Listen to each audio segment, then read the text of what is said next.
اومدیم امروز جعبه کیمیایی من رو بررسی کنیم ببینیم چیا داره. اولیش که 5 تا کارت ماینکرافتی داره. اولیش از تریال چمبرز، دومیش از پورتال ندره، سومیش برله، چهارمیش فیشینگ راد با زامبی زیر آبیه، پنجمیش هم الکسه که مرغا دنبالشن. خب میریم یک دسته از فیگورای به درد نخور من رو ببینیم که واقعا اینجا نقششون هویجه. اینجا هویجه اینا. ببین به اینا میگن هویج. میتونی کاملا ببینیشون. به اینا میگن هویج. به اینا میگن هویج. خب بریم سراغ دسته دوم از فیگوران که 5 تا 4 تا هم که خیلی خوبن. اولیش مودریچه، دومیش نیماره،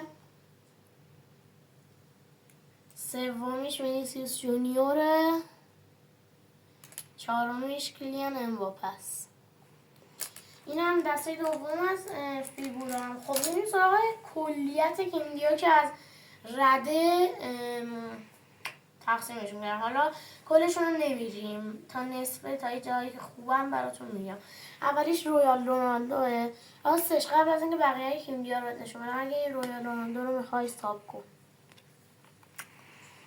بعد از رویال رونالدو مارادونا 100.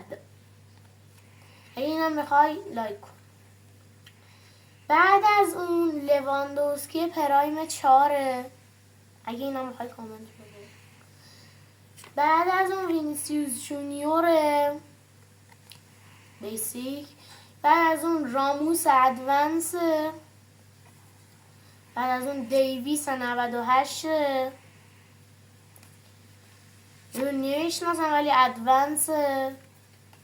اینا ادوانس هم. این رودریگو 98. باجیو 94. ادوانس کاناوارو، سیلوا، واندرسار ادوانس، گوتی ادوانس، اوبلاک چیه؟ اوبلاک بیسیک و بقیهش رو دیگه نمیریم چون اینا هم هویجن. هویج میخوای؟ هویج داریم شده کیلوی 30 تومن بزنم داره بدن. این رویال رونالدو رو های ساب کن. تا یه ویدیوی دیگه فعلا کانال ما رو هم ساب کن. خداحافظ.